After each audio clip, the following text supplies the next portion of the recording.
హరి ఓం. ఓం నమో నారాయణాయ. కృష్ణం వందే జగద్గురు. భగవంతుడి పేరు మీద నేను ఇది చెప్తున్నాను. అంటే ప్రతి విషయం కూడా మనం చెప్పే ప్రతి మాట, మనం చేసే ప్రతి పని భగవంతుడే చేయిస్తున్నాడు, భగవంతుడే చెప్పిస్తున్నాడు అనేటువంటి ఆలోచన మనిషిలో ఉంటే అప్పుడు ఎవరు తప్పు మాట్లాడరు, తప్పు చెయ్యరు, తప్పుడు ఆలోచన రాదు. అవి వస్తున్నాయంటే భగవంతుడి మీద నమ్మకం లేదు. భగవంతుడు అంటే ఉన్నాడో లేడో అని తెలియదు అనుకుంటారు వాళ్ళు, అనేక మంది ఇలా ప్రవర్తించేవాళ్ళు. కనుక అలాగే నమో కృష్ణ. కృష్ణ పరమాత్మ ప్రతి సమస్యకు ఒక పరిష్కారం ఇస్తారు భగవద్గీతలో. ఇప్పుడు ఆయన్ని ప్రార్థించాను, నీ సమస్యకు ఎలా చెప్పాలో చెప్తాను. ఒక ఊరిలో సుందరమూర్తి అనేటువంటి ఒక వ్యక్తి ఉన్నాడు. అతడు చదువుకున్నాడు, కొంచెం బాగా, కొంతవరకు చదువుకున్నాడు బాగా. ఇంకా పై చదువులకి పెద్దవాళ్ళు వెళ్ళు, మంచి ఉద్యోగం వస్తుంది, హాయిగా బ్రతకచ్చు, ప్రశాంతంగా ఉండవచ్చు అని చెప్పన్నారు.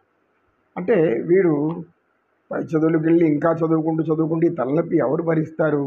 ఏదన్నా ఇప్పుడే నేను పని వెతుక్కుంటాను, పని చేసుకుంటాను. అట్లా కాదు నాయన. విద్య వినయాన్ని ఇస్తుంది, వివేకాన్ని ఇస్తుంది, సంస్కారాన్ని ఇస్తుంది. ఈ మూడు ఉండేవాళ్ళు సుఖంగా ఉంటారు. వినయము, విధేయత, సంస్కారం. ఇదే సంస్కారం, ఇంకంతకంటే వేరే ఏం లేదు. సంస్కారం రావాలి అంటే అది మనం దాని గురించి ప్రయత్నిస్తే అది మన దగ్గరకు వస్తుందని, అదే ఎదుక్కుంటే మన దగ్గరకు వస్తుందా? రాదు. మనం ప్రయత్నించాలి. ఏదైనా జ్ఞానం కోసం ప్రయత్నం తప్పదు. భగవంతుడు చూడాలంటే ఆలయానికి వెళ్ళాలి, తప్పదు. కనుక అది తల్లిదండ్రులు అని చెప్పి వాడు వెళ్ళలేదు, కొంచెం మూర్ఖంగా మారిపోయినాడు. వారికి ఒక ఇద్దరు ముగ్గురు స్నేహితులు కూడా ఉన్నారు. వాళ్ళు కూడా ఏదో చిన్న చిన్న పనులు చేసుకుంటూ ఉంటారు. ముగ్గురు కలిసి ఒకరోజు అలా విహారం బయలుదేరుతూ ఉంటే కొంత దూరం వెళ్ళాక వాళ్ళు ఒక అడవిలో దారి తప్పిపోయాడు. దారి తప్పడానికి కారణం తిప్పతీగ. అంటే ఆ రోజులు చెప్పేవాడు, తిప్పతీగ అని ఒకటి ఉంటుంది, తీగలు. దాన్ని తొక్కితే మనిషికి తిప్పలు తప్పవంట. తిప్పలు అంటే ఏమి? కష్టాలు. దాన్ని తొక్కిన వాళ్ళకి కష్టాలు తప్పవంట అనేటువంటి మన ఒక జ్ఞాన సూత్రం, మన ఆచారం, మన ధర్మంలో, మన వైద్య శాస్త్రంలో కూడా. ఆ తిప్పతీగను తొక్కేశారు. తొక్కడంతో ఒకడు మాత్రం పూర్తిగా ఇదేంటి నాకు కాలు తగులుకొని బాగా కాలుతో నలిపేసి వాడు తిరిగి చూస్తే ఇద్దరు మిత్రులు లేరు, వాళ్ళు ఎటో వెళ్ళిపోయారు. వీళ్ళు ఎటో వెళ్ళిపోయారు, నేను ఎట్టుకోవాలా? వీడికి అర్థం కాలేదు దారి. సరే మెల్లిగా పోతూ ఉంటే వాడికి ఆకలేసిన తర్వాత ఒక దగ్గరికి వెళ్ళి కూర్చున్నాడు. కొంత దూరం చిన్న గ్రామం వచ్చింది, కూర్చున్నాడు. అక్కడ నేను బాగా చదువుకున్నాను, సరే అయితే నీకు ఇక్కడ పద్దులు రాసి, అంటే లెక్కలు రాసే పని ఇస్తాను, ఈ పని చేసేస్తే నీకు ఇంత డబ్బులు ఇస్తాను అని వాళ్ళు చెప్పారు. అయితే వాడు అటువైపు చూశాడు. మీరు చెప్పిన ధనం ఇతనికి ఇచ్చే జీతం అనేది అంటే బ్రతుకు కోసం అక్కడ కొన్ని కట్టడాలు కడుతున్నారు, భవంతులు. దానికి ఇసుక మోసుకుపోయేవాళ్ళు, ఇటుక రాళ్ళు మోసుకుపోయేవాళ్ళు, ఇవన్నీ కనబడుతున్నాయి. వీడు ఏం చేశాడు, ఒక 2-3 రోజులు ఇంకా అక్కడే ఉన్నాడు. ఎటో ఇల్లు దారి తెలియదు వీడికి. సరే వచ్చిన ఆదాయంతో ఏదో తింటూ కాలక్షేపం చేశాడు 2 రోజులు.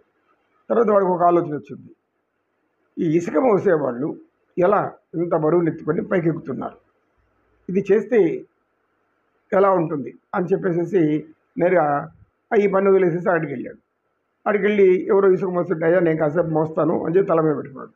తల మీద పట్టుకొని ఎక్కి పైకి పోయినాడు. తల బాగా బరువు ఎక్కింది, చాలా బరువు ఎక్కింది.